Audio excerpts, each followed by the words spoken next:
Hi everybody, this is Armida from Divine Growth Coaching, and I am back with another video for our Wednesday Wisdom series. So today's training topic is all about how to have a healthy relationship.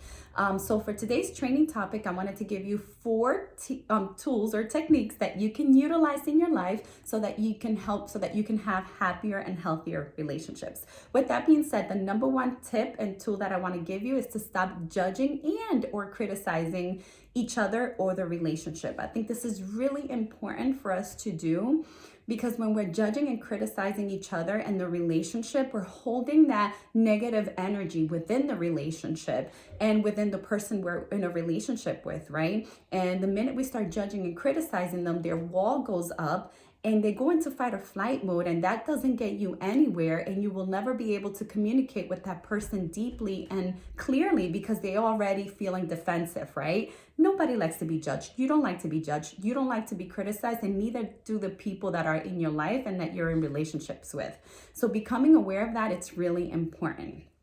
Tip number two, it's to stand up with yourself for yourself from a place of love and compassion. This is really important. You want to be able to speak up for what you believe and for what feels right. But you want to do that. You want to speak your truth from a place of vulnerability and a place from your heart, right? You don't want to show up within the relationship judging, blaming, criticizing, right? Tip number one, we don't do that. So if there's something that that person is doing or within the relationship that doesn't feel right, we don't judge them, we don't criticize them, tip number one, but we go into tip number two where we stand up for what we believe from a place of love and compassion. I think this is really important because I personally believe that a lot of relationships fail because we start taking each other on and we just give up. We give up on the relationship. But when we do that, we become bitter, we become resentful, and it further disconnects the relationship. So this is really important for us to get clear as to what it is that we want from the person, from the relationship, and be able to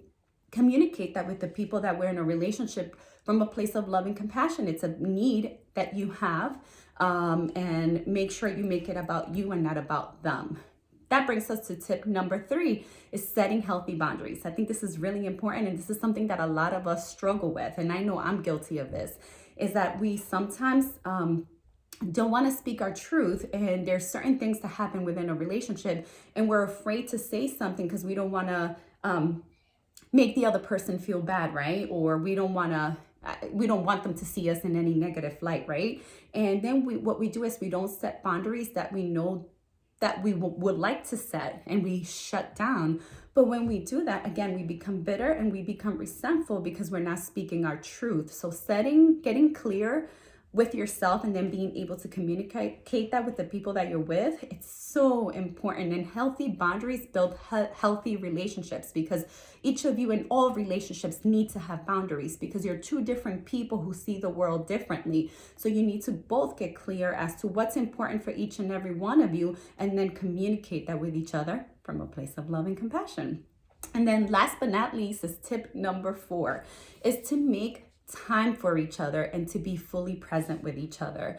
And this is so important, and something that nowadays, with all of the distractions that we have going around, social media, TV, our phone is so distracting. Sometimes you have your phone on and you could be in a deep conversation, and just because you look at it, you open it up and look at it, and that disconnects you from the present moment, from the person you're communicating with. The biggest present and gift that you can give anyone is the quality of being fully present with them. And so if you're used to having relationships, having dinner, and each of you is doing something different, just because you're together in the same room or in the same home doesn't mean you're actually spending time with each other and being fully present. So I want you to start scheduling time. I know we have busy schedules, but find a time that works for the both of you where your phone gets to be put away and you guys get to have every day at least 20 minutes of, hopefully this undisrupted time that you can just be fully present with each other and ask each other, like, what do you need from me today? And take turns saying that, so that you can both have your needs met and you can both feel fulfilled within yourselves and within the relationship. So these are my 4 tips. I hope you guys have enjoyed this video. If you have and you haven't subscribed to my channel, please press the subscribe button, hit the like button, and comment down below if you have any questions or any suggestions for any future videos. And if you would like any help if you would like any help with any relationship issues that you're struggling with, please feel free to go to my website at divinegrowthcoaching.com and schedule a free breakthrough session with me. Thank you and have a great day. Bye-bye.